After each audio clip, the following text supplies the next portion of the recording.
Good morning, everybody, and welcome to Coffee and Football. This episode of On Texas Football's Coffee and Football is brought to you by the folks at MyBookie. Make sure that you're in the game with MyBookie, and make sure to tell us where you're checking in from, what you're drinking, get your questions in. But I got a question for everybody out there, and for y'all too as well. We were talking yesterday, and we had a question, Jerry, about is Arkansas a real rivalry game? So my question to the chat: rank the rivals between the Aggies, Sooners, and, of course, the Razorbacks. How would you rank them? What order would you put them in? Let us know. And there's two categories to this for people. Who do you hate most? One, and which game would you least like to go to? Like, rank them in order. And by the way, for those wondering where Bobby is, he portaled, and he's now working for War Chant to cover FSU. God, that's terrible. There's too much winning at Texas for him. He will be back tomorrow. That is correct. Oh, guys. Well, I want to bring this up while we let people answer that. Of course, the game, we talked about this yesterday as well. It opened. Texas is a 16-point favorite that has moved down to 14. Of course, the over and under 57.5. But looking at 11 a.m. kickoff there in Arkansas. But a little chilly, Jerry. We were talking about it this morning. 59 degrees at kickoff and an 8-mile-an-hour wind. Yeah, CJ, you got your parka and you're ready. And yeah, I got a little test earlier this year against Michigan. Right, how to dress for the cold. It was about 55 against Michigan. I think I'll be all right going on the road to Fayetteville this weekend. I think the line went 16-14, CJ, because Taylen Green practiced. I mean, I think that had everything to do with Sam Pittman saying he practiced. He's going to be good to go. That's my impression of that. Yeah, that number is going to hover at 14.5 to 13.5, and that's probably going to be the accurate line for this game. Of course, Green makes a difference, and if he's healthy and good to go, not DJ Lagway healthy, because we saw that a week ago, right? He's a legit healthy, and we'll give this game a go in my eyes.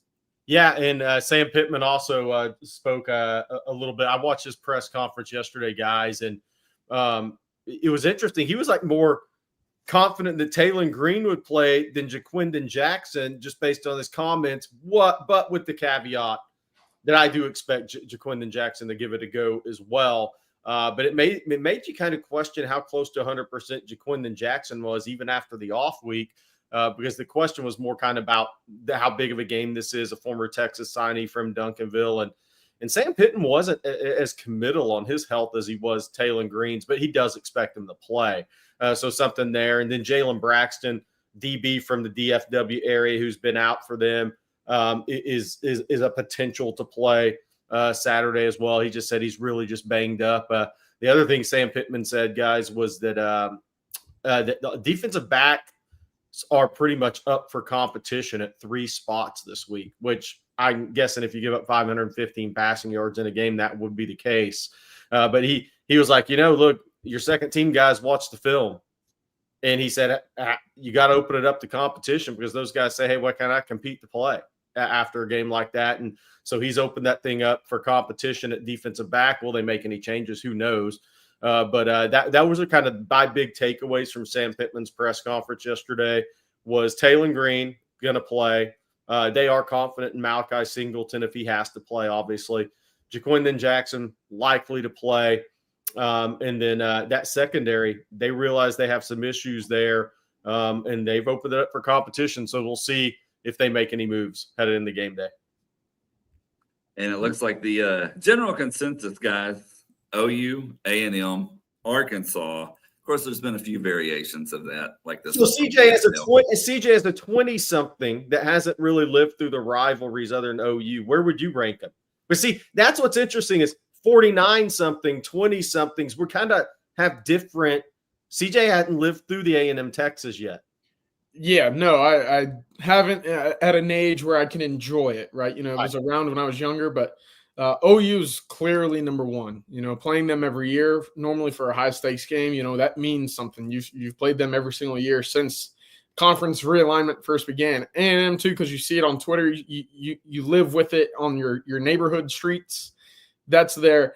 And I think I have a comment coming up that I don't think the chat's going to like, but I think Arkansas is just right there with Texas Tech. And I know Texas fans don't like to look at Texas Tech like a rival. Well, in my life and my age, I don't really see Arkansas as a rival. I know it's kind of an old man's rivalry, but the history's there. I don't want to dismiss it completely. No, but CJ, that's why I asked you, because I think for the people in the 22 to 32 age range, that's probably the case. I mean, there's been some unbelievable Big 12 games, Texas Tech with massive meaning. Texas Arkansas hadn't had a game with meaning in a long time, right? So A&M and Texas haven't been played in 12 years. So I think if we polled 100 former Texas students that were in their 20s, I'm not sure they would answer any differently than you would. No, and again, I like the comment from Vance earlier. It's a kind of an old man's rivalry, and it's a bigger rivalry for, Arkansas, quote unquote, than it is for Texas. And I think that's very much the same for Texas Tech. Texas fans don't want to ever admit that that's an actual rivalry, but when the teams play one another, you're sitting there thinking, man, I hope we beat that team, because you don't want to hear the other side deal with it and brag about it. That's how I see Tech. That's how I see Arkansas. They're one and the same. They're always going to play third fiddle to A&M and Oklahoma for Texas. And now here's the crazy part. Now Texas Tech will fade, right, the next few years, CJ, because A&M's back, Arkansas's back. One of the reasons I'm so glad the A&M rivalry's back is if you're in this job, in this business, some of the funniest, best conversations, like when you go to a high school and you go see prospects and you're sitting in a coach's office if you do it in the month of November, because, there's some coaches who are A&M fans or graduates, some of their Texas fans are graduates, and just to hear it get going, I've missed that. In the job, you miss that, right? Because those are some fun conversations. I recall going into Kilgore coach's office years ago when Eddie Jones, Britt Mitchell, all those guys were coming through. There was obviously the Valaries are LSU guys, right? But they had guys go to A&M. There's some A&M fans that were coaches in there, a couple of Texas fans that were coaches in there. And that was some of the most fun I've ever had in this business, when you get into that arena and you just smack talk and have fun with it. So, and that's gone away, man. I mean, that's really gone away. So I'm so excited the rivalry's back. Yeah, it's great. All right, guys, before we move on here, I need to let everyone out there know about our sponsor, MyBookie. And with all the excitement of the season, make sure you're in the game with MyBookie. You can bet any matchup, hundreds of college player props, and take advantage of weekly risk-free bets. The best part is you can do it all anytime, anywhere, straight from your phone. All you have to do, just visit mybookie.ag, use promo code ONTexas to get started. And it's MyBookie's 10th year anniversary, and they're rolling out the red carpet for bettors. Bet big and bet confident with risk-free Thursdays. If your boosted bet does not hit, you're going to get your money back. That's weekly, no sweat, win-win bets all season long. And sign up now using promo code ONTexas to cash in on a double deposit bonus. It's a no-brainer. Double the cash in your account before you even place your first bet, but don't wait on it because it's only available for a limited amount of time. And for those of you who are already MyBookie customers, they got something for you too, a brand new loyalty rewards program in MyBookie Plus. It's simple. The more you play, the more you earn. And as you progress through the tiers, you can unlock exclusive promotions, epic giveaways, and cash back in your account. Again, just visit mybookie.ag and use promo code ONTexas to get started. And we want to thank MyBookie for sponsoring each and every Tuesday right here on Coffee and Football. So, well, we talked about Arkansas presser. CJ, you were also there for the Texas presser yesterday. What'd you learn?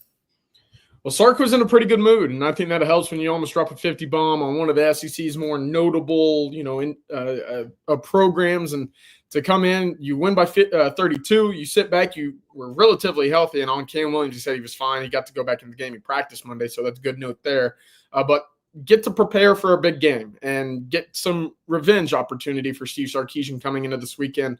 It was really a lighthearted Steve Sarkisian. Obviously, he talked about the rivalry, said that whatever DKR did back in the day to the Arkansas Razorbacks in that program Well, they certainly haven't forgot about that at all. And I know a lot of Texas fans will sit there and reminisce on some of the big wins back in the day. It's a big opportunity for Texas and Steve Sarkisian, first and foremost, to walk back in and avenge what happened in 2021. Because I think right now that was a game that he mentioned as it wasn't a wake-up call to the SEC for Steve Sarkisian, because he had been aware of what the SEC can bring on a week-to-week, having been at Alabama. But it was a wake-up call for him as a head coach, having to get his players and having to get his coaching staff up for a game that otherwise might not be a game that you look at and say, okay, you have to be at your best walking in from kickoff, from off the bus to whatever it is. The minute that you leave Austin to go to this environment, you've got to be prepared and ready to go. He said that was a big learning point for me, but also good to see the offense put up 49 points. Good to see, a number of young players, 64 players defensively, 30 players offensively, 12 offensive linemen, which is really important. To do that against a Florida and then to walk in Sunday and have all of those guys be able to watch themselves on tape rather than just the first or second string, really important, developmentally long-term for this group. But now, it's one step closer to getting where you want to go. You got 3 opportunities left for Texas. They sit at 8-1 right now. They feel good. Got that mojo back a little bit offensively. Let's see how it can carry over to Fayetteville this weekend. Yeah, one of the other things Sam Pittman said when asked about Steve Sarkisian in Texas, you can go find the video on YouTube. It's actually, he's kind of a very calm guy, might put you to sleep. But what he said was interesting to me. First thing he mentioned with Texas was NIL, but then he mentioned, which is funny coming from Tyson Foods and everybody, and John Calipari. But what he said that was interesting was that Sark knew what he needed to do to be competitive in the SEC. And he said it's a totally different team. He said you can't even look at that game from 2021. Totally different team, totally different roster. He also said Sark called, I'm thinking it was when Sam was at Georgia, so a national championship game when Sark was at Bama, the best called offensive football game he's ever seen.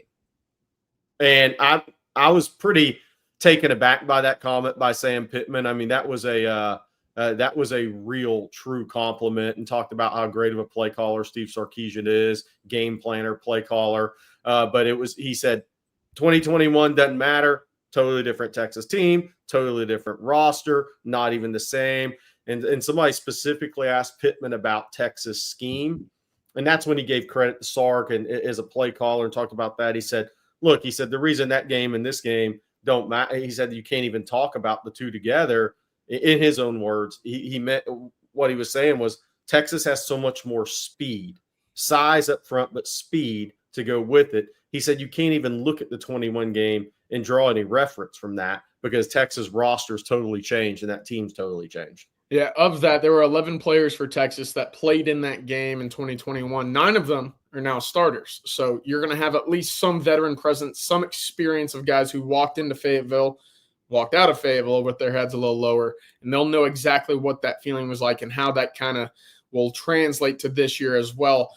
Going back to that game, Jerry and Blake, I actually liked Sarkisian's comment, trying to downplay how ugly of a game it truly was. He said, in the middle of the third quarter, it was just a 16-7 game. We had a chance to make that. They had plenty of chances, really. But the point being, hey, it wasn't as ugly as maybe you thought. And then I think Texas fans would disagree there because it was pretty ugly. Yeah, it was ugly. All right, Jerry, what do you have on recruiting? Yeah, so we're going to play the Elijah Bo Barnes put out his senior huddle video yesterday.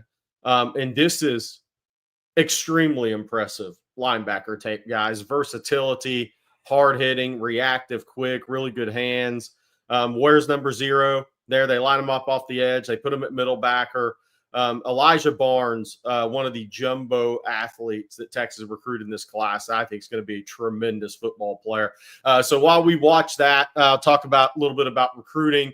I think the 2 official visitors haven't heard anything different from last week, and I think Texas is a pretty good spot for Grayson Littleton.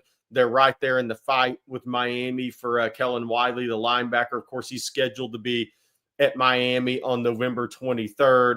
We'll see there. Does Miami grow a little impatient in that recruitment I don't know. We'll see. But both those guys had great visits to Texas, and Texas has more than a puncher's chance at Grayson Littleton, and I think they're right there for Kellen Wiley. I have a little Kevin Wynn update. Yeah, I spoke with somebody close to that recruitment yesterday around lunchtime.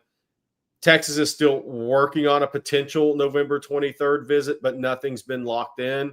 Obviously, Greene County in the playoffs. He can't will not be attending Tennessee-Georgia game because he has a playoff game Saturday against Irwin County in Georgia. So that, again, winner of that game plays again on Friday or Saturday next week. I think Irwin County's favored pretty heavily in that game. But if Greene County pulled an upset, well, then that next weekend's probably out for a visit as well. So that's what Texas is dealing with. But we'll see if they can get something set up with Kevin Wynn. The source I talked to said they would be surprised if Wynn picked Texas if he didn't make it back out to a visit with his dad, because USC, West Coast USC, is trying to do the same thing. They're trying to get him out on November 30th. From the conversation I had, I'm pretty confident that the top three for Kevin Wynn, and I'm not saying in any order, he remains committed to Florida State. They're still in the picture. South Carolina, he was at the A&M game, South Carolina. Texas. I don't think Georgia's in his top three. His personally. Could it be a compromise school? I'm not saying it can't be, but I don't think they're in his top three. And then USC is the fifth school, the West Coast USC. So I think Texas still at Kenny Baker. Kevin Wynn really likes Kenny Baker. So we'll see where this thing goes. But I put the chances lower, obviously, if they don't make it back on the 23rd for a visit, or even, if Greene County loses a midweek or something like that. I think that visit's going to come down to it. Joseph Mbach, too, big recruitment. I think he's going to be at Florida this weekend, not Georgia. Auburn, obviously, is very much in it. USC is very much in it. So you're coming down to the wire. A lot of these guys are going to December 4th. Javion Hilson still says December 4th. Texas A&M. I still feel pretty good for Texas there. A&M's putting up a really good fight on that one. So we'll see what happens there as we watch Elijah Barnes and CJ Blake. What are y'all's takeaways from Elijah Barnes watching this? The different places you can line him up at. He didn't look out of place off the edge. That was one of the questions I had coming into the year. Is he solely a guy that you will use in the middle? Can you use him off the edge like an Anthony Hill? I don't think that's one thing that you'll use all too often. But hey, at 6'3", 240, Jerry? How big is he? I mean, he's a jumbo athlete. That's where he's going to be, and you see the closing speed. But, what he's got to me, Elijah Barnes, is, look, his dad was a very good linebacker at New Mexico, I believe it was he played. So he's kind of grown up linebacker. His dad can, he's got somebody in the house that played D1 linebacker. So he's got a little bit, as you see his hands there. I think he diagnoses. He's got really good recognition. And then he's got size and closing speed on top of it, and physicality. Look, you have to be very physical in that district. What is it? The District of Doom, Blake? Yeah. But I think Elijah Barnes, a midterm guy, I think he's going to be a guy that you're going to see on the field a lot for the Longhorns. Yeah, definitely. Again, you talked about the jumbo athletes and how many Texas has. I mean, he has to be, if not the poster boy for this class when it comes to freakish size combined with freakish athleticism. And to be in the middle of this defense, Texas is going to have a really strong run coming up of middle linebackers over the next 3 or 4 years on the field, especially when you consider what Ty Anthony Smith is doing right now. I got a couple of recruiting nuggets as well. I was down in San Antonio last week to see Michael Terry. He told me, hey, I wasn't ready to make a decision on Friday, but that's probably going to come pretty soon. I know, listen, we've been pretty confident about where Texas sits there. I don't think that decision will go all the way to December 4th, so I'll put that as be on the lookout, perhaps, for a decision coming out of San Antonio for Michael Terry. And then I got a text late last night about DeCorian Moore. Texas still in contact with him, but I was told it was unlikely that a move off of Oregon would be, imminent for the 5-star out of Duncanville. But that's not stopping the Longhorns from at least pursuing the 5-star wide receiver right now. And those conversations are still, to your verbiage, Jerry, still picking up the phone a little bit right now. While we're talking, going back to linebackers for a second with Barnes, Brendan wants to know, next year our linebackers are going to be Hill and LaFau, starting with Ty Anthony and Barnes rotating. Do we get a backer in the portal to add depth experience? I originally didn't think so, and Texas, listen, Texas lost, 3 linebackers from the beginning of the 2024 calendar year, right? You saw Kendrick Blackshear, he didn't pan out too well at Texas. Samaje Burrell was dismissed, and you're starting to look around and think, ooh, that linebacker room, not as deep as you would have thought it would to be. Now you're going to lose David Benda, Mo Blackwell likely to depart as well. It's not going to be very deep as well. But you have some really talented top-end guys right now. So I think if you do add a piece, it's a guy that you look at and say, all right, does he have starting experience somewhere? Can he at least come in and contribute on, second and third down? Someone that can maybe mop up some snaps later in games. I think it's likely that they at least pursue somebody in the linebacking room. Again, you mentioned 4 guys right there. Only 3 of them have true experience. You add in Jonathan Cunningham. You don't have a lot of experience at this position, at least depth-wise. I think you absolutely do pursue somebody at the linebacker spot. Yeah, by the way, somebody's asking about Michael Fasusi, just conversation, nothing major at this point. But it's still conversation going. All right, y'all. We got a couple of super chats, and also we're going to have Brian Robison joining us here in just a little bit as well. But I want to knock out a couple of these. Phil, thank you for the super chat. He says, God can do exceedingly abundantly above all that we ask or think. Ephesians 3:20. Prayers that Colt is still improving. Sorry, I missed Blake on Friday. If you need anything, reach out. God bless. Thank you, Phil. That's much appreciated. He's doing good. Waiting on the doctor to come in probably any minute now. So maybe we'll get to go home today. And then David, thank you for your super chat. He says, Pittman indicated our defense was simple, uncomplicated, with the mindset that we're better than you. What do y'all think? You know what? He did say that. I'm glad you brought that up. I mentioned that last night. I did not bring that up this morning because somebody asked him. He said that at the beginning of the press conference, and an Arkansas reporter pressed him on that and said, what are the differences between Ole Miss and Texas? And he said Texas was a more simplistic scheme. So he kind of doubled down on that a little bit. He said what Pittman said and around that Tuesday, said it was much like Georgia, just like, hey, look, we're bigger and better than you are, and here it is. Essentially is what Sam Pittman was getting at in the press conference. But I want to ask somebody else about that who's a fan favorite, Blake. I think we have him here. What you got? Go ahead. Go ahead. B-Rob. Oh, yeah, he is. Okay, sorry. Didn't see it there. All right, go ahead. How's it going this morning, Brian? Good. How are y'all doing? Hey, so our question to start for the chat, so you have to do it for us. You got to rank the hated rivals in order. A&M, Oklahoma, Arkansas. Where do you come out? 1, 2, 3 on that one for yourself. Oklahoma, A&M, Arkansas. There you go. All right. And honestly, it's only because we didn't play Arkansas much. So exactly. That rivalry kind of got expanded. But I can tell you one thing. When we went to Arkansas, that rivalry was not lost in Arkansas. I can tell you that. No, there's going to be plenty of hate. Hey, by the way, congrats. We saw the video. Congrats on your win there Saturday.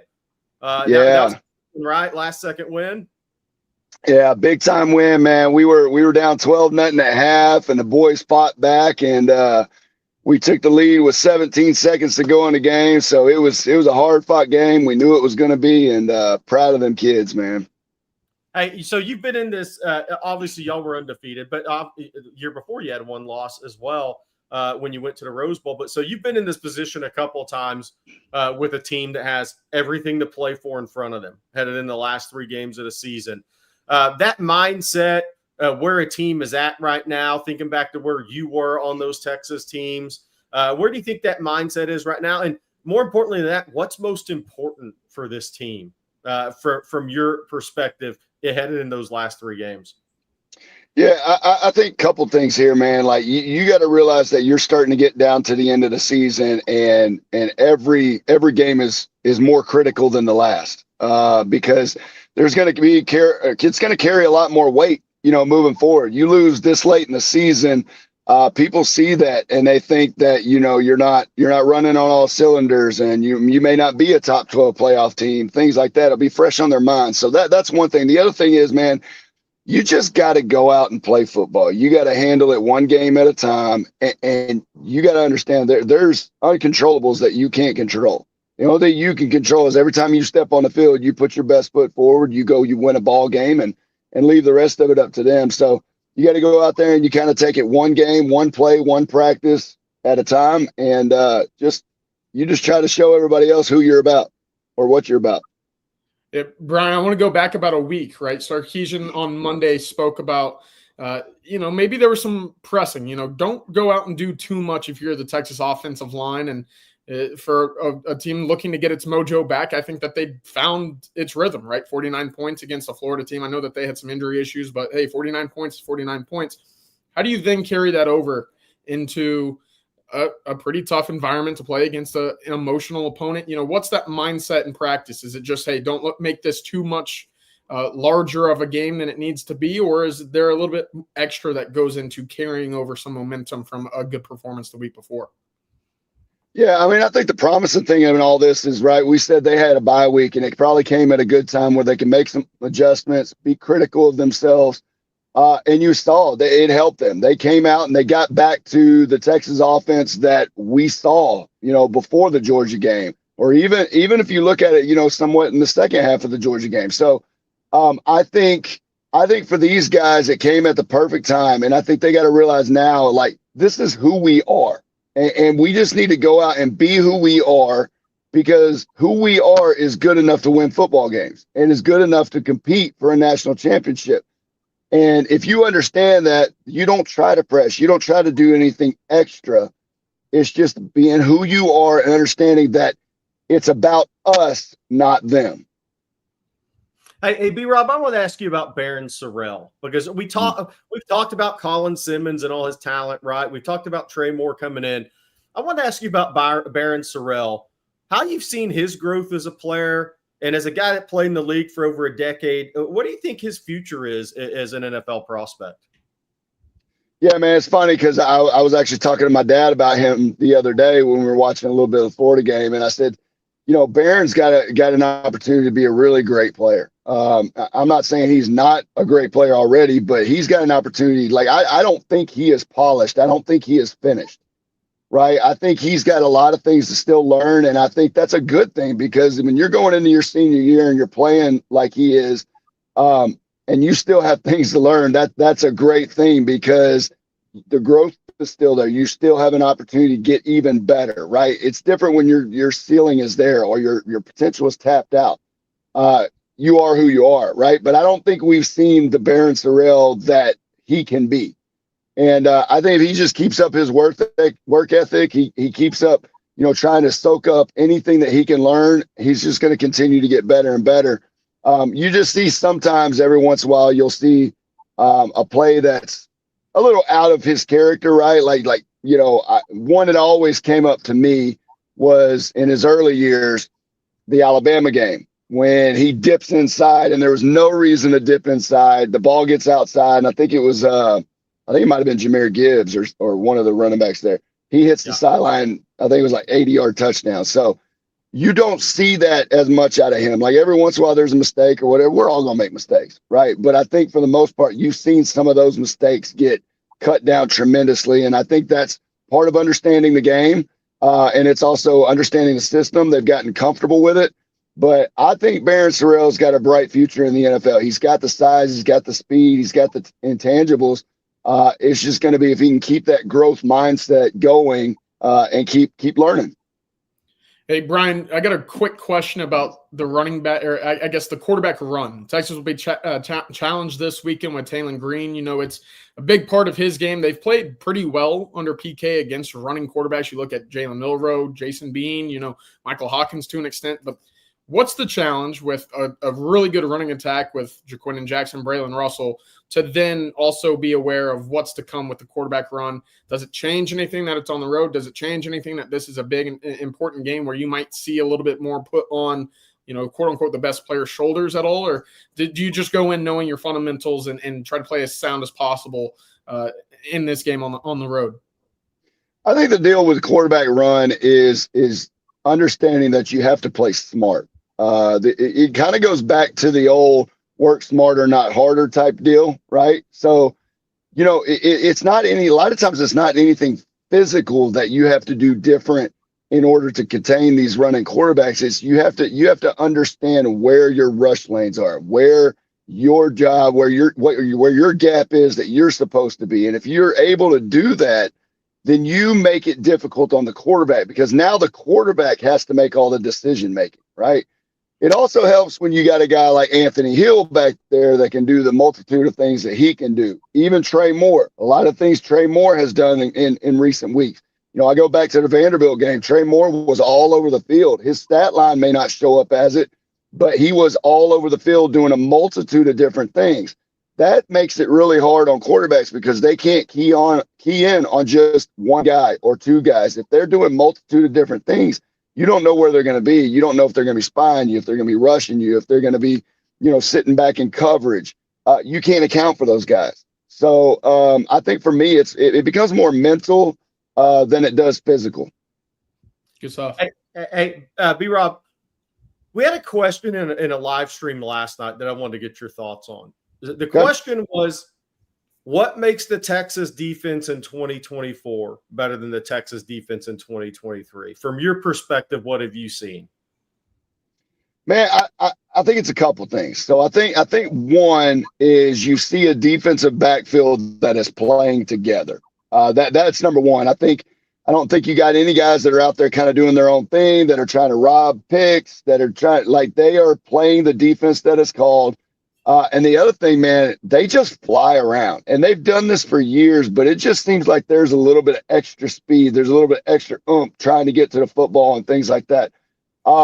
But I just think, man, I just think you've seen it year after year after year with this defense, that they are getting more and more comfortable with the scheme, which allows them to do more things with their players.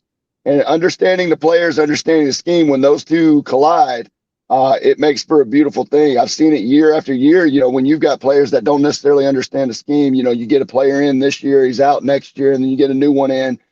You can't run the same stuff that you would normally run when you've got a group that's together for 3 or 4 years. So these guys understanding the scheme allows them to play faster, allows them to play with more instincts, and just fly around to the ball. Hey, Blake, I think we had a question from the chat, right, for B-Rob?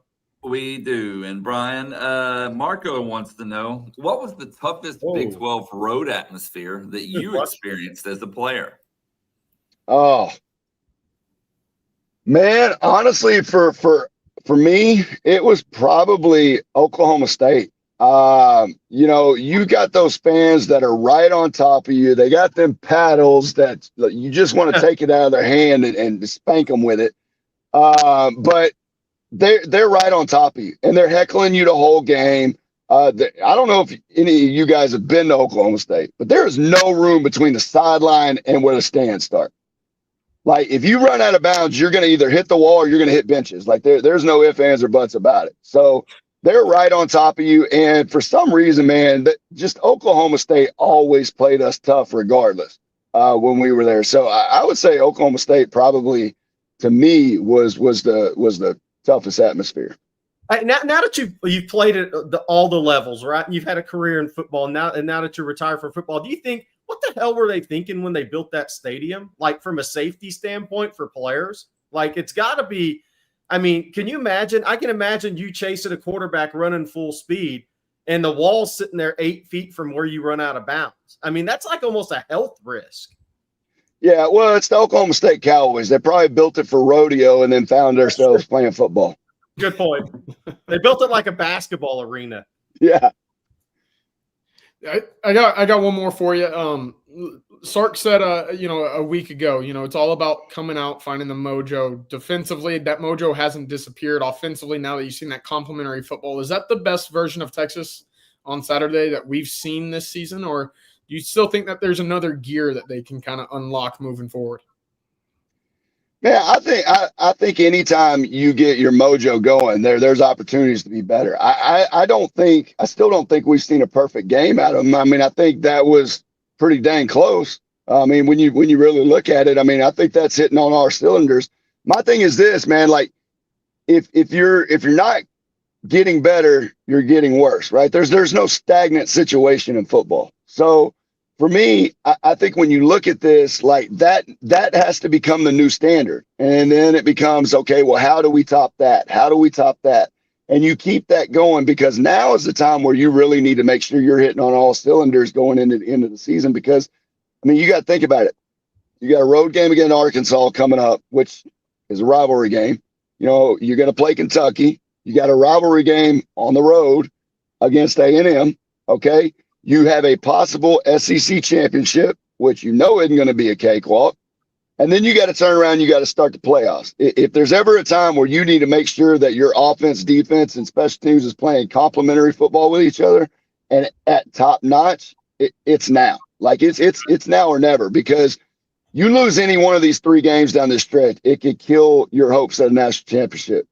And because even if you do get to the playoffs, is your confidence shot is like, you know what I'm saying? So it's one of those deals where you need to be making sure that you're going into practice and it's like, okay, we did these things really great on Saturday, but you got to be extra critical of yourself and say, hey, how do we improve on that? How do we keep this thing going? And so I think for them, I wouldn't want to say just do what you did on Saturday, but it's like keep that mojo going. Let's keep whatever we had going on for us Saturday, but let's find little ways to tweak it and get better.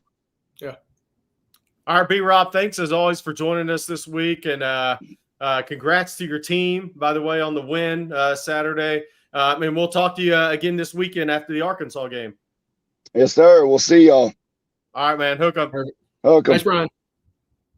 One of the greats. Still has the record, the discus record in the state of Texas. I always say that because a lot of records, even the 4x1 finally fell. B-Rob still got the discus record in the state of Texas, which we'll see how long that one stands. It stood the test of time so far. But I'm going to take a second right now. CJ probably has a pair of Tecovas. I need to get a pair of Tecovas. But let's tell you about Tecovas right now. Welcome to our new sponsor of On Texas Football. That's Tecovas Boots. Texans know that anywhere worth going is worth going in good boots. Tecovas are handcrafted with every stitch on point, like a Steve Sarkisian reverse call. Tecovas boots are made for a good time and a long time. I love the fact that they're already broken in for comfort right out of the box. And Tecovas make it easy for anyone to find their favorite boot. With all kinds of sizes and styles, Tecovas are simply the best boot around. I really like that they could either be daily boots or you could feel dressed up with them. Right now, get 10% off Tecovas.com/Texas football when you sign up for email and text. That's 10% off at Tecovas.com/Texas football. With Tecovas Best in the West guarantee, you'll get free returns and exchanges for 30 days. Again, Tecovas.com/Texas football. See site for details. Point your toes west. Thank you for that, Jerry. And guys, we got some more super chats, more questions. Plenty of time to get your questions in, so please do so. But I want to take this next super chat here from Football Junkie. Thank you, Football Junkie. Kind of concerned with interior defensive line play as far as run stops and sacks compared to other SEC teams. Who leads this team in tackles for a loss? Also, how many portal defensive linemen do you think Texas will take? I'll let CJ hit on all that. I'll say the last part. I think 2 right now.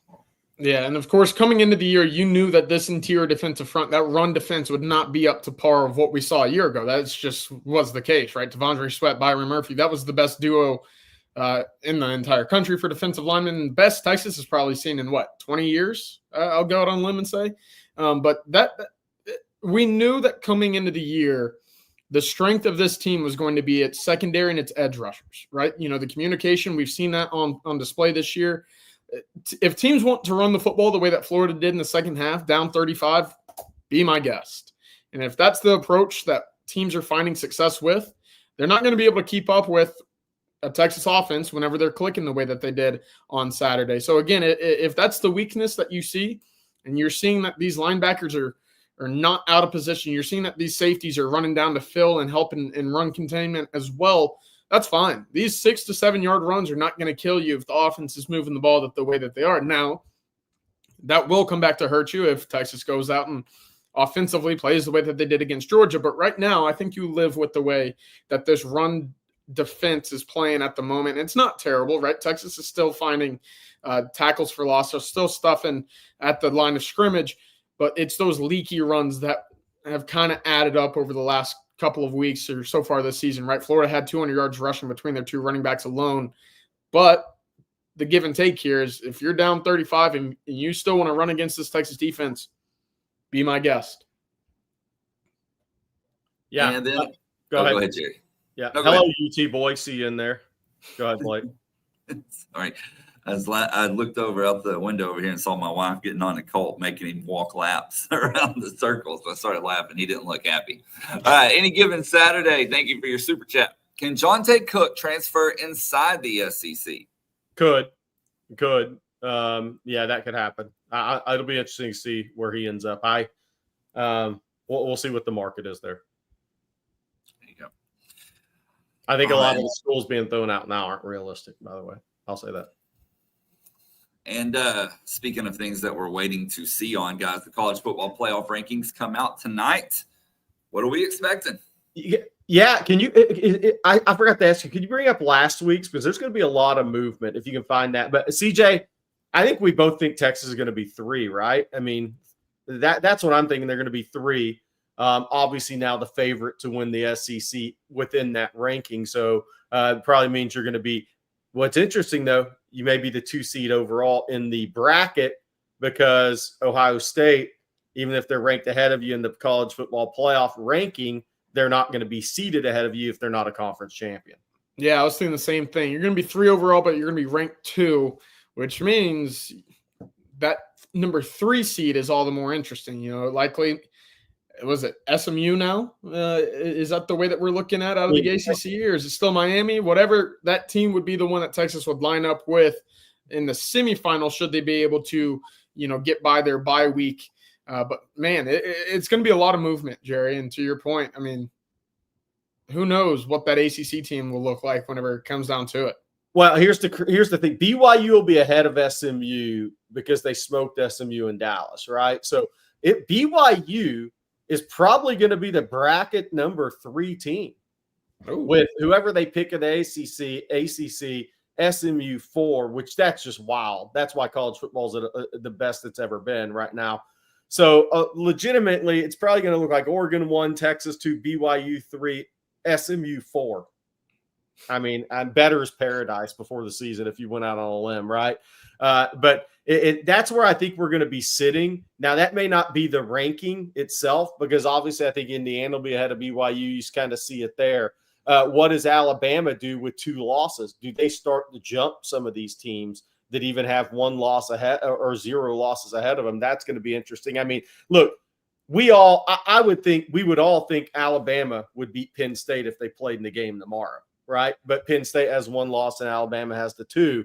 So that's where it gets interesting. But you're going to see Miami, I think, fall out of the top 10. Where does that sit? Where does that put Georgia in this ranking?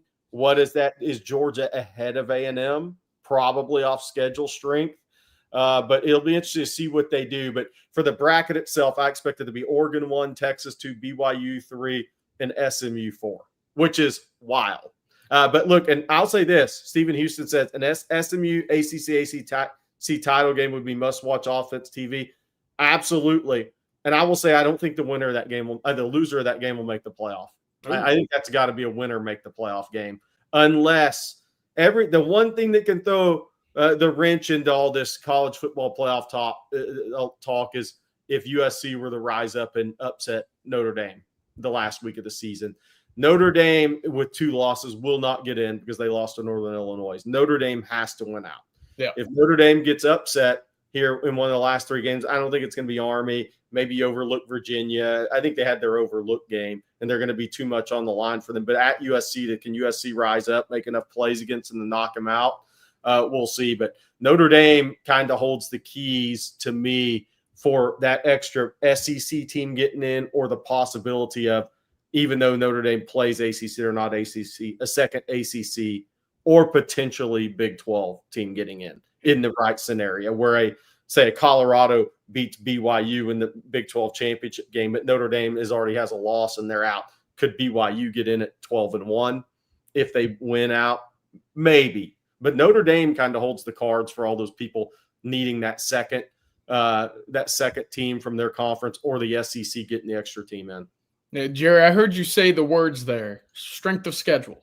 And that's been a topic of conversation for Texas fans. How big is that? If Texas were to stumble somewhere else along the way, do they have a resume? Does it matter with the way that they've played and beat teams this year?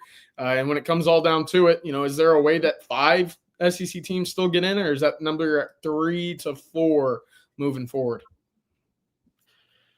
Yeah, I mean that's the scenario where there's 5 10-2 SEC teams is going to be so interesting for me, CJ. I don't know in that scenario how it's really going to play out, because that's different from SEC rules for a championship game, right? This is college football playoff. Georgia has the toughest schedule they've ever had.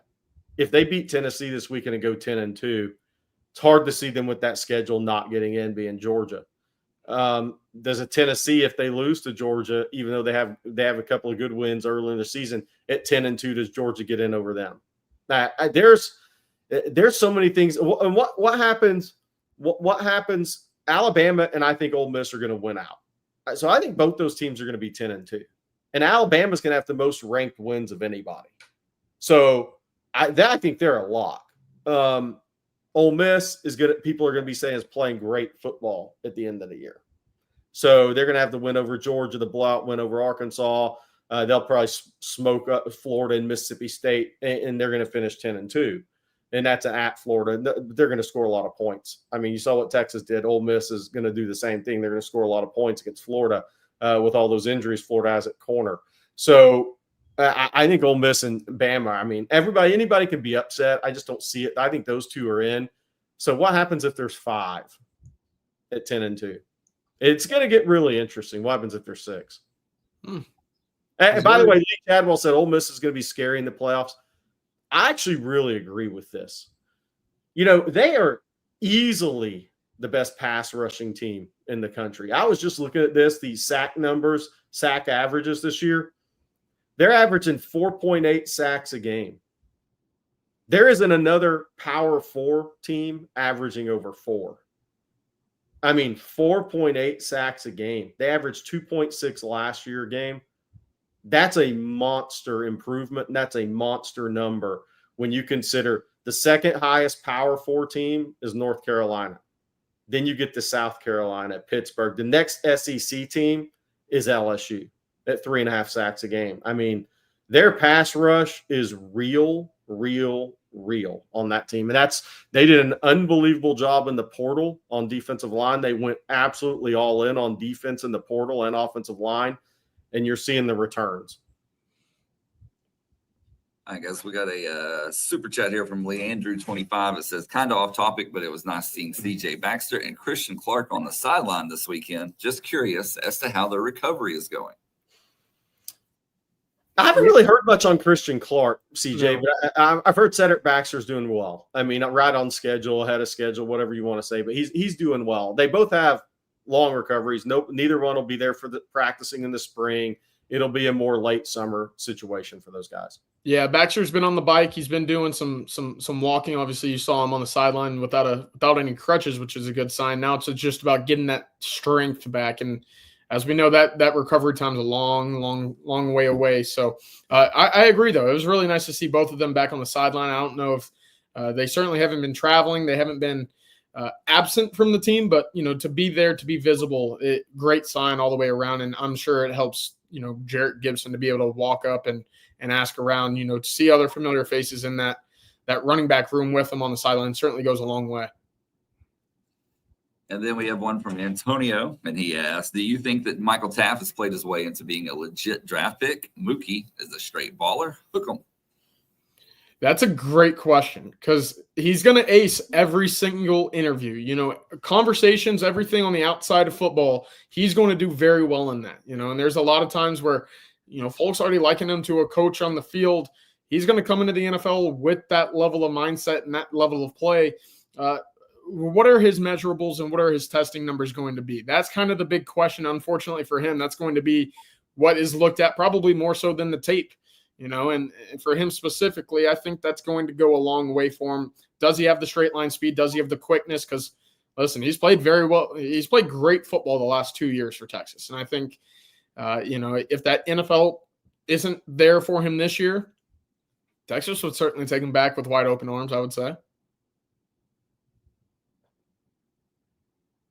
Trace Little.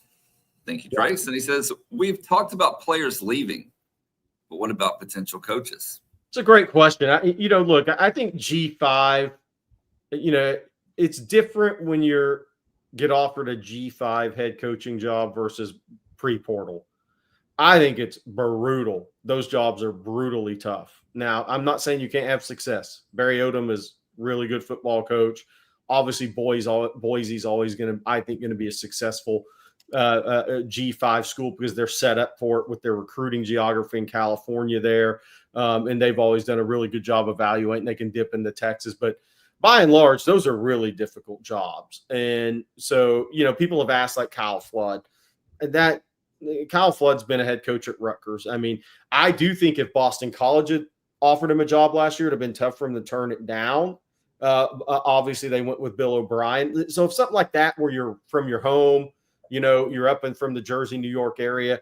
But, a lot of people ask about Tashard Choice. And, man, I find it very hard to believe you jump at a G5 job if you're at Texas right now. Maybe if you win enough, you could slide right into a P4 job, potentially. But, I mean, look, Stan Drayton's at Temple, impossible job in the NIL area. Impossible job to really turn around and go win big. I mean, Tulane, I think, is set up. There's a few of those G5 jobs that are set up, but there is a lot more that aren't. And, if you go evaluate really good players, they're going to get ripped into the portal. Then the guys that are coming in the portal from some of these universities are maybe not the ideal guys you want to take, but you feel like you have to take them from a talent perspective and roll the dice. You can get into trouble that way. So those jobs are really difficult. And, you look at it, and I think Sark's going to be pretty good with the staff for a couple more years. All right. And then one other super chat, this one from Jeff. Thank you, Jeff, as always. What are a few good SEC schools' non-conference wins? Georgia over Clemson, even though Clemson lost to Louisville. That's still a good win. I mean, Clemson's going to be, a 9-3 type team. That's a good win. CJ, I mean, I don't know. There's not a ton. Wisconsin, is that the other best one? Alabama at Wisconsin. I mean, Texas at Michigan. I mean, what's Michigan? Tennessee wasn't tested. Ole Miss wasn't tested. I guess NC State had a number by its name at the time, but we've seen what NC State's become since then. There aren't many, right? And the other non-conference games were lost. LSU fell to USC, A&M lost to Notre Dame. Not a whole lot of options to go about it here. That's for sure. Michigan certainly isn't a good win anymore. Yeah. No, not at all. All right, Jerry, if you're ready, it is your time to shine. I'm going to let you tell folks out there about Manscaped. Well, look, man, I still, it's kind of, we missed Halloween, and that really kind of, that was tough on me because I know the chat loves the Halloween reads, but we're back with Manscaped. It's the Chairman Pro package, right? It's time to be clean shaven and professional as you head to the playoffs. Not this weekend, Texas. Go up there with your 5 o'clock shadow. But hey, everyone, this episode is brought to you by Manscaped, the global leader in men's lifestyle and grooming. Every man knows the unbeatable feeling of a fresh barbershop shave. Now, what if I told you no longer have to wait weeks or even months between appointments to experience it? Introducing Manscaped's latest release, the Chairman Pro package. The all-in-one set includes everything you need to recreate the luxury of professional shave right at home. Whether you're after that daily silky smooth finish or prefer to maintain a rugged 5 o'clock shadow, the Chairman Pro package has you covered completely. Head over to manscaped.com and join the over 11 million men worldwide. That's going up to 12 soon. They're growing, just continue to grow, who trust Manscaped by using code ONTEXAS for 20% off. Looking at Chairman, the Pro electric foil shaver, tried it. Look, this isn't just any shaver. It comes with 2 interchangeable skin-safe blade heads. You have the skin-safe blade, 4-blade foil for that close, smooth shave when you're looking to go completely clean. And then you have the skin-safe stubble trimmer, which I like, for when you want to keep a bit of that rugged look. Not because I'm rugged, because I need to look rugged to have a chance in this world. All right, but again, go to the Chairman Pro Package. Go over there to manscaped.com/OnTexas for 20% off plus free shipping with the code OnTexas at manscaped.com. Sorry we missed Balloween with Manscaped, but let's see what they bring out for Christmas. I have a feeling everybody's going to get their tree trimmed. Oh, ho, ho. All right. Also, guys, I need to let everyone out there know about Tile, and the holidays are obviously upon us, as Jerry just said. Thanksgiving is just a couple of weeks away, and then we march on to Christmas. And while it's the most wonderful time of the year, it also presents a ton of challenges. Whether you're staying at home or traveling, it's busy season, and keeping track of what matters most to you this season can feel more hectic than merry. So stress less this holiday by stocking up on Life360's Tile trackers. When you're worried about your family's safety or something goes missing, all you have to do is just use the Tile app. I personally use Tile to keep track of my keys because my wife and my oldest son, Colt, they take my truck and then they set them down in a different spot every single time. It drives me absolutely nuts. I'm busy. I don't have time to turn the house upside down to find them. But with Tile, I don't have to worry. I just ring my Tile when they go missing, or I can track their location on the map as well. Really helpful when Colt has them. You can also add your Tile trackers to your Life360 and see your family and all of your family stuff in one spot. So family-proof your family with Life360's Tile trackers. Visit tile.com today. Use promo code ONTexas to get 15% off. That's tile.com, promo code ONTexas for 15% off. I want to bring this up, Pigpen. Thank to Arkansas fans. You're free to come in and talk ball. Arkansas Radio this morning says there's only standing room tickets left at 11 a.m. sellout. Yeah, you knew it was going to be at Super Bowl Sunday in Fayetteville, Super Bowl Saturday. No basketball game. I just checked the Arkansas schedule, so it's all football for this game. Arkansas plays at home against Troy Wednesday. They're off until Monday, so Arkansas fans don't even have to compete with John Calipari this weekend. It's all football, and it is going to be a wild atmosphere Texas rolls into. Going to have to play well. And, oh, wow. Bevo Holic, thank you so much. He says, for Colt, wishing you and your family the best. I appreciate it. I'm kind of surprised awesome. that I haven't gotten the text yet. Colt will turn $1.99 of that around and send it right back in. Yes. I seriously am surprised that he hasn't jumped on this morning, but my wife may still be making him do those laps. So we know those Twitter fingers are still working, Blake. Yes, definitely. Especially with you on, CJ. I'm kind of surprised he hasn't came on here and said some smart aleck things, but that may be for the better. All right, guys, let's take some more questions here. Let's go back to recruiting for a moment. Do it. And Brendan wants to know, what's Michael Terry and Jonah Williams player comparisons? The easiest Jonah Williams is Kyle Hamilton, right? From a size standpoint, skill standpoint. I had a guy that trains people say Keenan Allen is a wideout. And I was like, And then I watched Jonah play this year and really thought about it. And I said, that one's interesting. Michael Terry's a tough one. I don't, CJ, the chat, what do y'all have for Michael Terry? Because I thought about that. I'm not sure I have anybody that I really lock in on with Terry. The only one that kind of comes to mind, and it's kind of a loose one based mostly off of measurables and maybe position fit, is Isaiah Likely. It's kind of a 6'3", 6'4" tight end flex wide receiver at Coastal Carolina. He was a guy that was lined up out wide a whole lot. You see his impact for the Ravens. They try to use him as an inline blocker at times, but that's not necessarily his strength. I think for Terry, again, the way that he's kind of a tweener between tight end and wide receiver, he plays to that Likely mold. But you see how much of a weapon he is with the ball in his hands and how athletic he is in space. I kind of like it, but I kind of also can't think of anyone else that fits his measurables with skill sets on the offensive side of the ball there. Yeah, I'm looking right now because I have one. You brought one up. Hold on, I got to remember who it was though, name wise. How about Jaheim Bell from South Carolina that was FSU last year if he ends up playing tight end? So experts compared Terry to Cordarrelle Patterson. I don't see that at all, by the way, for that one. I don't see that at all. No. Jaheim Bell is interesting because Jaheim Bell was kind of that big guy that played a little bit of everything in high school. Valdosta, Georgia kid. Ryan Nelson, were you familiar with him coming out? I mean, I was familiar with him. He's actually from Lake City, Florida. But a guy that ended up being 6'2", 240 pounds, was kind of a jack of all trades, H-back, tight end. You could play him in the slot, drafted in the NFL. If that's where Michael Terry's, I could see there being a very similar frame there because Jaheim Bell ended up 6'2", 241 at the combine.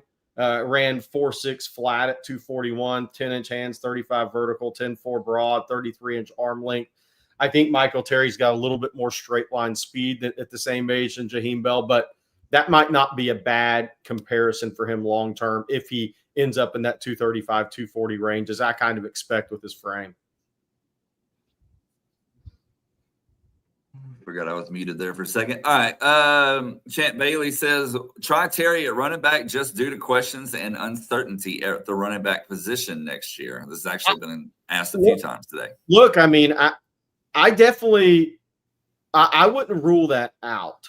He wants a shot at wideout. If he goes to Texas, you give him a shot at the wideout. And we think Texas is a big favorite there, by the way.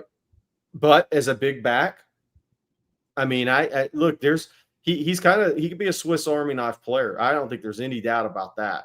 He has that ability because he's done it enough successfully.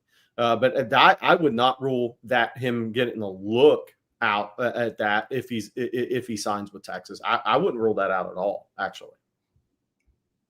Yeah, I guess I've kind of talked myself into Texas needing a big body running back. They'll get it back with C.J. Baxter again. And, hey, we saw how much of a short yardage impact already Jarrett Gibson's been handed the reins to. So maybe. I'll leave it there. The game that I went to Alamo Heights earlier this year, I watched Michael Terry have a passing, rushing, and receiving touchdown. So he truly can do it all. I think that's one thing that really helps in his favor when it comes to finding a place on the field early. Just and the conversation just goes to where is it going to be on the field. So we'll see. Running back certainly in play. By the way, so Jaheim Bell was 210, 212 pounds coming out of high school and ended up being 241 pounds. There's actually some similarity there, not quite a straight line as Michael Terry, but there's some similarity there. Kind of played a receiver / tight end. Flex guy that would play outside in high school. Something to watch. People are saying Deebo Samuel. I don't see that one. I don't see that one. Our next one here from Burn Orange Horn. He says, I presume that Madden Fremo is an afterthought now. It just hasn't happened getting him back on campus. I think Notre Dame's the favorite over USC, Texas, and Washington's on the peripheral somewhere there, but I don't see that. Notre Dame's the team to beat. Again, Texas would love to get him on campus on the 23rd. We'll see. Right now, Zealous Hicks is the official visitor on the 23rd, the safety commit that just reclassed to 2025. I think that's a great sign. He's going to be Texas for his official visit. Now, Carrollton will be deep in the playoffs. They'll have Friday night games. And if they get a Saturday game, that may have to change. But I think they'll probably have Friday night games, so he'll be able to come in for that visit. But it'll be interesting to see who Texas gets in. Nuwasu Boateng, the linebacker from IMG, scheduled to make a visit to Texas that week, and we'll see if that actually happens now that Kellen Wiley has popped up on the radar for Texas and officially visited last weekend. We're following it to see who else might pop in on the 23rd. A lot of this is going to come down to playoffs. Who's in, who's out, who you can get on campus if they play a Friday game, because it's announced that's a 2:30 kick, not a night game. A 2:30 kick is expected, obviously. So flying in from out of state, a little tougher for the Texas staff on game day to make all that work. So a lot will depend on playoffs, who's in, who's out, and where they're at with some of those kids and how much they push to get them on campus there a week and a half before signing day, whatever you call signing day. Here's a good question from David Williams, and he's asking Jerry, but CJ, I want you to weigh in on this too. He says, what specific still pending 2025 recruit do you think is most important for Texas to get a commitment from? And also, what would you say is your percentage chance that Texas gets Kevin Wynn? Ooh.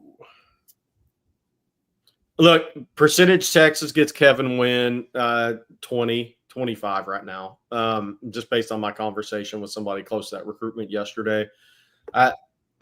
Unless they can get him on campus on the 23rd, I mean, I don't. I think it's less likely, but not out of the question.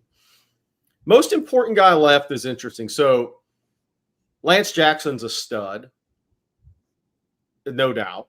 I think one of the best big athletes in America. He's going to be an edge player that can also spin in and play some 3-tech in the NASCAR package at 6'6", 280. Elite prospect. Smith Orogbo, a lot of upside, had this knee surgery, got that cleaned up. I'm going Javion Hilson, and can never have enough guys that can rush the quarterback, especially in this league. You look at what Ole Miss is doing, 5 sacks a game. And Javion Hilson will go to A&M if not Texas. I think Javion Hilson. And I've also been around him a lot of late, so I know how he's wired. I love the way that kid's wired. And then you get to the talent level he has, the position he plays. You can never have enough guys to get after the quarterback. Yeah. Now, I think you still have to look to the interior defensive line. You know, it's been a roller coaster of a cycle, and now you're kind of back up at a peak kind of level. How do you maintain that? It's by getting another really impressive guy into the fold, whether that is a Justice Terry, a Walter Mathis, a Joseph Mbaktu. If you're able to add to what you have right now with Sharma and Charles, you're looking at a really deep interior defensive line group in which you're losing a lot of pieces this year. So to keep that cupboard stacked, that's going to be very important for me, especially if you want to continue to compete at the SEC level. Who is that guy going to be, though? Listen, it's tough. It's tough. I really liked Kevin Wynn's tape coming out of last year. So if I had my pick of the litter, it would probably be Kevin Wynn. All right, John, we'll finish with a couple of Arkansas questions before we close out the show today. Oh, yeah. Dennis Dorsey, 2 weeks for Arkansas to prepare for Texas. Does it matter? I think it matters for Arkansas. Mainly, number one, they get healthier with Taylon Green and Jaquindon Jackson, maybe Jalen Braxton in the secondary as well. I mean, CJ, their secondary was bad against Ole Miss. I mean, they got beaten every way. They were playing 3 high and got beat over the top.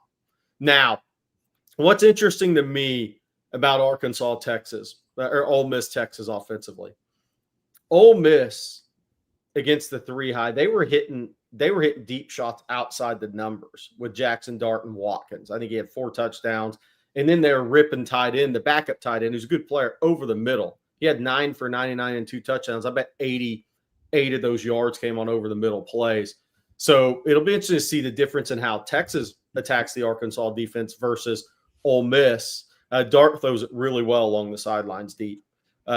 Quinn, that's not his strength. So I'm not sure you can attack the same way Ole Miss did, but it helps Arkansas for sure because they got to figure it out in the secondary. If they don't have something figured out in the secondary or get healthy in their secondary this week against Texas, they're up against it because Clark, I think, who started at corner against Ole Miss, he has no shot against Isaiah Bond. Zero, none. And he's a guy that's been around since I was in school, and like early in my college days. So I've been familiar with his game. Obviously, Bumper Pool was a good friend of mine growing up. So I was watching Arkansas, pretty often in college days. So to the question earlier as well that we saw, first off, how did Arkansas beat Tennessee? You got to look at the quarterback position there for Tennessee. They did everything they could to disrupt him. They did not have a lot of rhythm. But to the question earlier about Andrew Armstrong being the best wide receiver Texas has faced this year, the answer is 100% yes. That is going to be the best wide receiver Texas has faced this year. He's my favorite wide receiver in the SEC this year. And I said this last night on the winning drive, but if you kind of take a quick glance at an Arkansas home game when they're wearing the their red jerseys, he kind of looks eerily similar to a larger-bodied CeeDee Lamb. And I know that Texas fans aren't going to like that, but he's got the number 2. He's got the hair. He's got the playmaking ability. He's a heck of a talented athlete. He's going to it's going to be cinema when it's Jahdae Barron and Manny Muhammad trying to defend him, because he's 91% of his snaps are on the outside. So not much do you ever see him on the slot, but that is a heck of a football player. And I think he has about 890 yards on the season already. And then, guys, we have one from Kenny Joe who asked, Jerry and CJ, do you guys see Arkansas or A&M as a bigger threat? I picked Texas to be 10-2 at the start of the season with losses to Georgia and Arkansas. It's still Texas A&M, and it's still because of that front. You know, Landon Jackson's really good. He's one of the better edge rushers Texas will face this year, but who outside of him can kind of combine and complement him in that pass rush to disrupt Quinn Ewers? Right now, you look at Texas A&M, they got 5, 6, 7 guys that can get after the quarterback, and they do so on every single snap. That's where the big difference is defensively. I still think offensively, Arkansas has a slight edge. But again, with this Texas defense, I don't know if I'm all too worried about what's going to be on that side of the ball versus what we've seen Georgia do with this Texas offense. If you can completely stymie them, take away the football, that's when you get Texas in trouble, and that's what I see Texas A&M have a better path to doing whenever they face the Longhorns. I agree. I think A&M because of the defensive front. Okay, then we'll do one more and get out of here, fellas. Red Dragon wants to know, what's up with Ryan Wingo only having 1 target versus Florida last week? Yeah, I was very surprised by this, and I was even more surprised after when I went to go check the snap counts, and he had the most snaps of any wide receiver on the field for the Longhorns. But, you know, it's just one of those things. I don't think it's a trust thing. I just think it's a comfortability thing with Quinn. You know, listen, he likes Matthew Golden in the red area.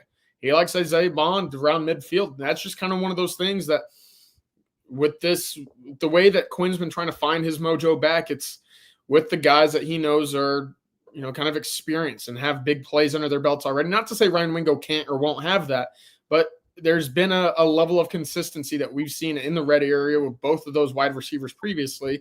But again, I don't know. I was a bit surprised. You know, normally you see at least 1 or 2 of those design play calls for Ryan Wingo, and we just didn't see that a whole lot on Saturday against Florida. I would say this too. A little over half of Quinn's completions were behind the line of scrimmage or at the line of scrimmage Saturday. CJ, that's right on the correct, isn't it? 10 out of 19. Mm-hmm. In those scenarios, that's not going to be Ryan Wingo targets as much. So that takes your targets opportunities down because of the way Texas was attacking Florida and how they knew they could win on the perimeter and with their backs out of in the passing game. So I think anytime more than half of your targets or half of your completions are line of scrimmage, behind the line of scrimmage, not that they haven't used Wingo in that capacity, but that's not going to be where you see him get a lot of targets, not this year on this team. So I think that has something to do with it as well. Good point. And then our last one for today is actually a super chat from Jackson S. And he says, if y'all had a walkout song, I literally have never thought about that before. Wow. Okay. Oh. Blake, my high school walkout song in baseball was Naughty by Nature, a little hip hop hooray. So that's a good one. But if I could go back and do it again, it'd be The Ruler's Back by Jay-Z. Go ahead and check that one out. That's the best beat there is from a Jay-Z song. I loved it. I mean, I've never thought about that because, look, I mean, I'm going to age myself a little bit and maybe get made fun of in the chat. But, dude, like when I listen to more Fleetwood Mac than anything, and I'm not thinking anybody's doing a walkout song to Fleetwood Mac. So, you know, I'm out on this one. Yeah. So I got this question in advance. I was looking at it while y'all were talking. And so I did get to cheat a little bit and think about this for a few minutes. But if I had to pick, and granted, I mean, I'm definitely not walking out to anything at 39 years old anymore, but it'd probably be Joyner, Lucas, Ramen, and OJ. So that would be my pick for sure. But all right, guys, I know y'all got stuff planned on ontexasfootball.com, on the On Texas Football YouTube channel. What are y'all doing today? We got recruiting breakdown later. We obviously have live stream tonight. Bobby's got lunch with the coach, with Coach Irwin and Bob Shipley coming up here in a couple hours, and then CJ and I'll have recruiting breakdown later this afternoon before the live stream tonight. So got a lot going on. We'll be continuing to monitor over on ontexasfootball.com. Any recruiting news, see if any other visitors kind of start to break for Kentucky. Do we have a decision this week, or is it going to be early next week as far as a commitment? I think we're monitoring that. So a lot going on. And thanks to everybody for joining in today. Over 3,700 people, whether it's YouTube or online, watching us. Thanks every day for joining us. Over 63,500. Ryan Nelson, I like that. Maybe. Good stuff. Be sure to head on over to ontexasfootball.com. If you're not a member, you can become one for just $39.95 for a full year using promo code OTFOG. Again, that's ontexasfootball.com. Promo code OTFOG gets you a full year for $39.95. Come join, be a part of the community. There's always great conversation going on over there. And, of course, breaking news as well. So from Jerry and Bobby and CJ and everyone in between. So, and if you haven't, be sure to hit that like and subscribe button. We definitely appreciate all y'all's support as the channel continues to grow. Ring the bell so you're notified anytime that we go live or post a video. And that way you don't miss out on something like a Jerry Hamilton high or, just a good football discussion. Yeah, maybe we should be due for one of those here coming up. Oh. See, there you go. So ring that bell, subscribe, and then become a member at ontexasfootball.com. All right, guys. Well, thank you all for tuning in. We definitely appreciate it. We appreciate y'all's support. We also need to give a big shout out to MyBookie, Manscaped, Tile, and Tecovas, all for sponsoring today's show. Thank you for the great questions, the super chats. We will be back same time, same place tomorrow. Jerry, real quick, how many highs Champ Bailey 3 wants to know? Ish, somewhere in there. There you go. All right, CJ, thank you for stepping in for Bobby. It's a pleasure as always. I got one other thing to say. If there's one single Cleveland Cavaliers fan out there, how about 12-0? How's 12-0 feel? Jeez. To start an NBA season. Wow. If there's one Cav fan amongst the 3,700 people, congrats on 12-0. And Patrick Page, one of my favorite songs. So know quite a bit about it. But all right, guys, we'll be back same time, same place tomorrow. So for CJ Vogel and Jerry Hamilton, I'm Blake Monroe, and we'll see you then.